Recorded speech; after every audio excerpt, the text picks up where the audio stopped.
conflicting sources on that. I just picked a out of the. He said born. Say from or born? I heard born. Born. It's 7. I said they should be fine now. Well, do you know the answer to the question? It says 8. Hey, to the Supreme Court. You just You know, as I get older, my memory starts to fascinating. This is a kind of preliminary itinerary of the 150th celebration. That's June 5th, 6th, and 7th. It starts Thursday night the 5th with a dinner hosted by the, Susan can explain more on that, but it's hosted by the Historical Society. That's Thursday evening, and then the remaining Friday and Saturday, we are trying to plan lots of fun events in the community, different things, and you'll see that on here. Now, if you look at the Thursday itinerary on here, it does say it's a dinner, but the remaining things are going to be the Friday and Saturday. So the really only thing we're doing Thursday evening is the kickoff dinner at Crook Miller Reception Hall. But like I said, Susan can talk about that. I first want to thank all of our committee people. I'm not going to get some of them wrong, but we've got different people: Jody Bland, Greg Brown, Steve, Susan Mack, Chris, Diane Collins, if I forget anybody, Mike Valina, Eric Bassett. We formed about a 13, and we keep adding more people. We're doing reach outs to different people that can help organize certain events in the community and things like that. So I got to thank the committee. We're meeting once a month. We're going to start ramping up. We're about 3 months out. This is a celebration about Hicksville for Hicksville. So we are planning on, like I said, if you look at the itinerary, lots of things are changing, things are getting added. Things might get dropped, depending if we don't want anything dropped, we want to add more things to it. So we have been asking people for donations, and if you see that on your sheet, if you can help sponsor some things, and or if you just give a general donation. Cheryl Smith at the village office is kind of holding the money and helping pay bills through that fund, but right now the Eagles were gracious enough to donate $10,000.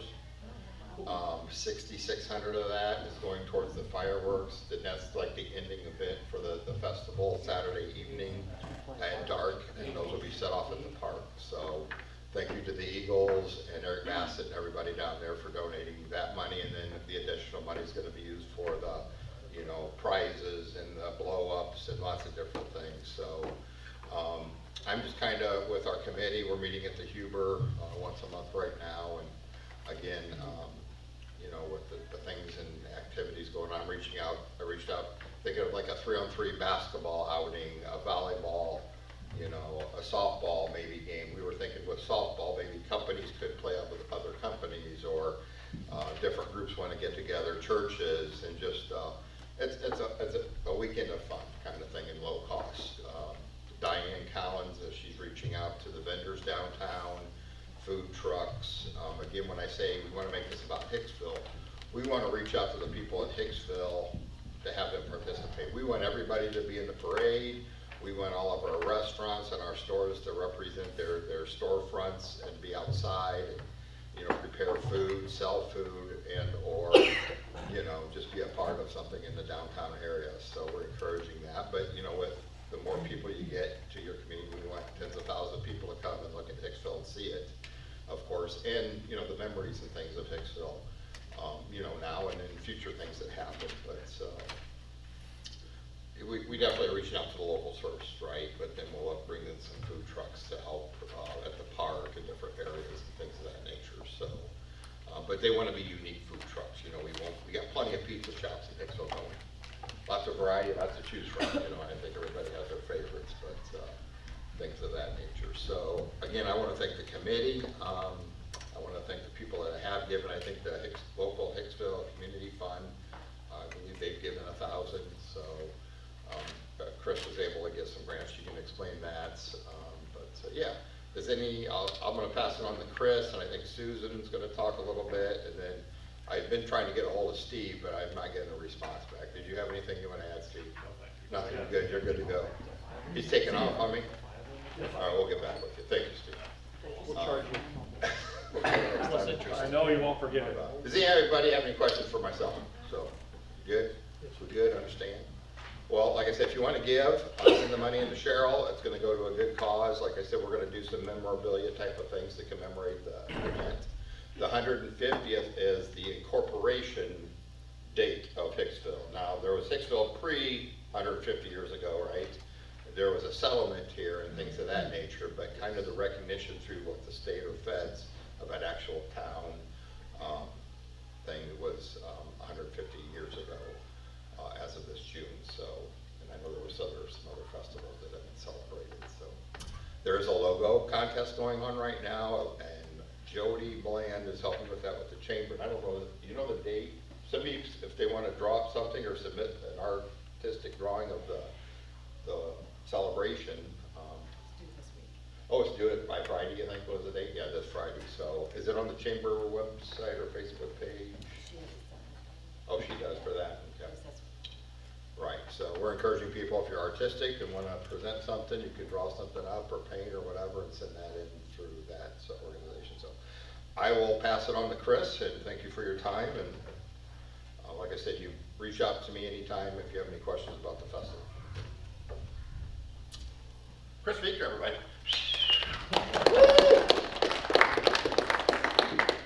Just another ad I wear, right. First of all, I'd like to recognize Janice Mohan as a guest today. Hi, thank you, Janice. Hi. She is my backup in the office. She does all the ticket sales for all the shows. She takes care of all the bills as far as processing them, and it just, and anything else, and listens to all my, so Janice, thank you, and I'm glad you're here today. The Sesquicentennial, which most people are saying it's the 150th, but the title is Sesquicentennial celebration, is an opportunity for us to look backwards at some of the things that have happened over the past 150 years. And one of the things at the Huber in the early 1900s was the Hearts Boys Band and the Hearts Girls Band. And they would come through, and that was kind of the vaudeville era, and so they would come through and do their show at the Huber. So in the meantime, I had a gentleman contact me, Joseph Rubin, who conducts the American musical productions, and they do reenactments of the original performances of old bands and so forth. So they are putting together a 23-piece concert band, and they are going to be in period uniforms. He is digging out some of the instruments, trying to get instruments that would be true to that era, because some of the instruments have evolved a little bit through the years. So they will have, well, the instruments will be from that era. And so they're doing the free concert on Friday night, right after the parade. So we hope that people will clamber down to the parade, and then they'll come in and enjoy this free concert. They will be doing some of the things that your great-grandparents enjoyed, like Poet and Pleasant Overture, music, comedy selections from the original 1902 Broadway extravaganza, The Wizard of Oz, and of course, John Phillips, who's the marches. So it'll be quite a variety of music, and it's time to celebrate. And so this Living History concert was not cheap. And so I applied to the Ohio Arts Council through their Fund Every County thing. And so we received money that's going to cover the costs of this, so we can offer it for free, and then bring them in for this concert. So it's quite an interesting twist on, looking at history is to look at the music and the events that were happening at the Huber at that time. So that's what's happening at the Huber that weekend, and we're also trying to get some local folks, like we have at the patio concert, to also be playing music, either at the patio on Saturday during the car show, or then also down at the park in the early afternoon and late, into the evening until fireworks. So if you know of some of our local folks that have some talent, please let Mike or I know so that we can get them on the schedule for a specific time and then start publicizing that. So that's kind of the two pieces of the puzzle that I'm working on for the Sesquicentennial. So, I'm gonna turn it over to, yeah. No, obviously. Anybody have a question for Chris? I mean, with the, What kind of bands you looking for, any kind or what? Anything. We're really looking for anything. okay. Yes. I mean, anything, because, you know, we're celebrating 150 years, so it could be any kind of music. I mean, we have a lot of great Christian groups that sing in churches and everything. We got a lot of local entertainment with the Adams Girl and the Wannabes, Bob Weatherhead's band and the family there. I know they can't be there. I reached out to them, but there's a lot of talented people in Hicksville that can play with great music, schooling, drum schooling, so. They'll pay for them? Yeah, if they have a Volunteer? charge, this money that we're collecting, if they say, hey, we want $200 for an hour show or something, yeah, we will do that. Okay. Pay for that. We have been given, I'm sorry, Chris, but we No, go have, ahead. people are stepping up. Grave reported jobs. I said, we need downtown, facilities kind of thing, and then at the park, he said, just let me know how many, and, that kind of thing. So people are coming together on that, but we appreciate that. But yeah, if, like I said, if they have a charge to be here, then, yeah, we want to pay them, so. Yep. But, I remember back when I don't remember where all we got stuff, but back when you had the Centennial, I don't know if JC sold or something, but you JC. could buy Prius clothing like the arm garters, hats, ties and stuff like that. Is anybody looking at trying to figure out how people can order that or something? I Yeah. mean, And we talked about that, and we were gonna do a beard growing contest. I think I even brought up the Rotary about it's hard to do. Back then, I remember I was 8 years old, right? My grandparents. I remember, everybody dressed up. Bruce dressed up like what? Little Orphan Annie? But like I said, Ariel. you had, and we talked about that, we can do that kind of stuff, but to me, that was kind of that era, right? They were dressing up that time. We had a lot of local, and I'm not saying we don't have local support now. It was a different time. You had a lot more retail businesses downtown. We didn't have the internet. People shop local. You go to Fort Wayne maybe once a month, maybe kind of thing, and stuff like that. But, we talked about if somebody wanted to dress up during those, absolutely. We think that would be a lot of fun if people want to do, or, grow a beard or something. We don't have anything real set in stone if they want to dress in the era, but what era do you dress up in?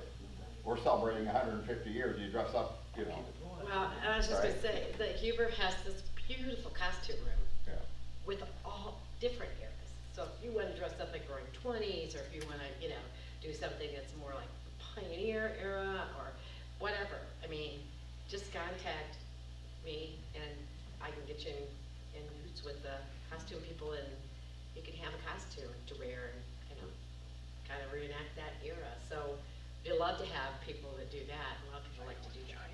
So that's another piece of the puzzle that we haven't quite got in place yet, but that's an option also to be in costume for some of the events during the weekend. We're taking, some of the things that I'm doing locally though, is we're taking, and I'm with the help of Diane Grimm, is pictures of the buildings and different activities that happened throughout all the years, and we're blowing them up. And for instance, like Bruce's building, church building down there, if we knew that was, I don't know what you guys know what it was prior to you guys moving in, but there's this era, there might have been 5, 6, 10 different companies within that building over the course of, these years. Well, we're kind of trying to find the unique pictures, and then it correlates with that building, and we're gonna blow a picture up and set it in there and say, hey, this was a dry goods store, this was an ice cream shop back in the, the 50s, and then in the, 1875, it was dry goods kind of thing. So we're trying to pick pictures out, blow them up. We're going back, because it's 150 years, it's not just from the beginning of that 150, it's that stretch of time. The Swilly Hotel, I don't know, as I say, sound like I'm from Tennessee. The Harkey's Ice Cream, right? People remember that drive-through ice cream place out there. I see these in yearbooks. I'm not from Hicksville, but to me, they're deep to look at, kind of thing. And, different times that have happened in Hicksville. So we're trying to capture a lot of those pictures through the course of 150 years and just blow them up and present them as a presentation throughout the community so people can drive by them, walk by them and see them and everything, so. But, yeah, after that, Susan, you're up. I'll just stand back here. The Historical Society will have the kickoff dinner on Thursday evening at the Candle Factory, which is now called the Historic Candle Factory. Where's it at? It's down, Across from the river.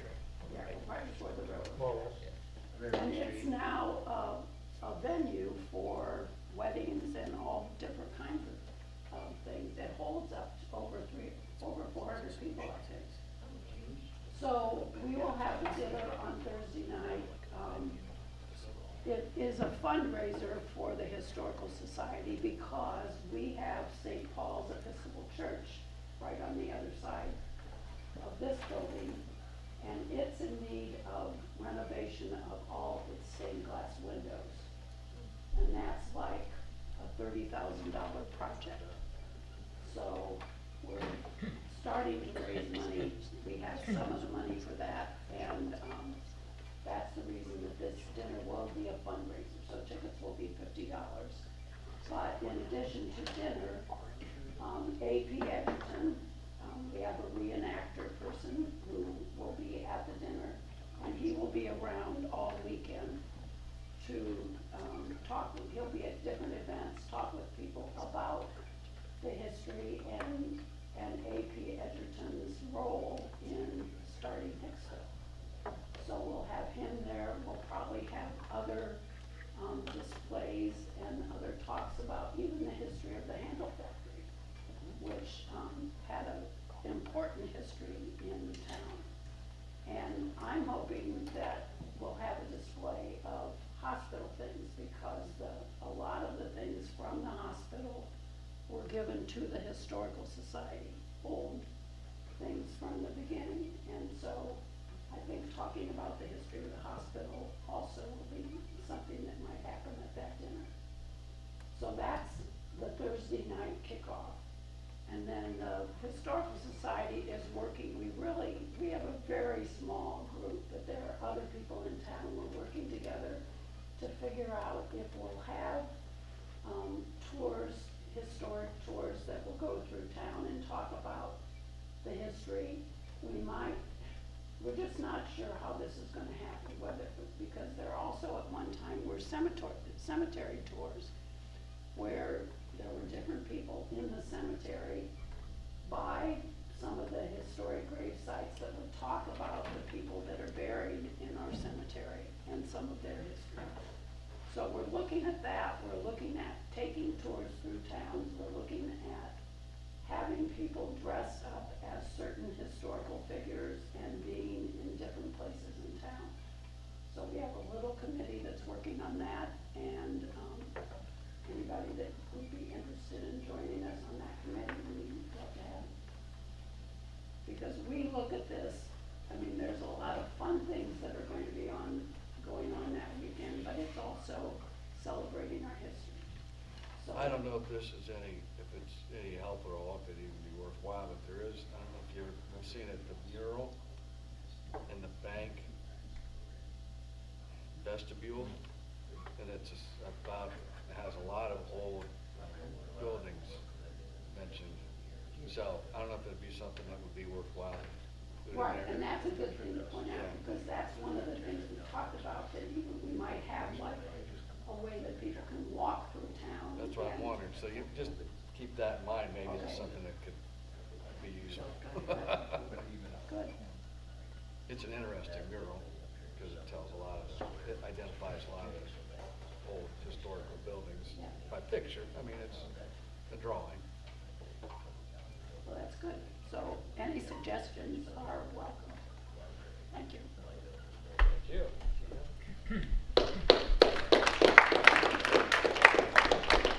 Like I said, we have a great committee formed. That's a preliminary itinerary. It's changing. We want to send out some news releases, some pictures. As we get closer, we're going to ramp up our efforts here as it gets closer to get more detailed facts, times, places. Like I said, things keep popping up. So the chamber, I think Facebook page is kind of keeping up on some things, the Tribune, anybody's, that kind of thing. But if you see anything or want to help in any way, please reach out. And we definitely parade. We want everybody. We want to have the biggest parade Northwest Ohio. I mean, massive. We want everybody to be included, and really set that off on Friday night at 6 o'clock and stuff, and then everybody enjoy the music. See, now that's a situation, Mike, that we could, and we might all be dispersed doing other things, but, you know, maybe the Rotary should walk in the parade. Absolutely, yeah. You know, Have a process. with our banner or something, Yep, you know. Yeah, good point. What would that hurt, right? Sure, absolutely. Something. Right now with the downtown area, just to maybe put a little focus on how the downtown's gonna be closed off, we're looking at possibly to open it up for the parade without having the cars, in the downtown district, where we'd like to close it off 3 o'clock Friday afternoon. That gives people to go to the bank and pharmacy, and then start pulling cars out from downtown, and then, cause the next morning the car show rolls in from 10 to 3, right, downtown. So it'd be closed from like 3 o'clock Friday afternoon until 3 o'clock Saturday afternoon, and then reopen. So that's not set in stone. We gotta also check with the state and everybody before we can even do something like that. But we didn't wanna close it down all day Friday and all day Saturday, if that makes sense. So, but that's something else we're doing. But, yeah. All right, Eric. Thank you.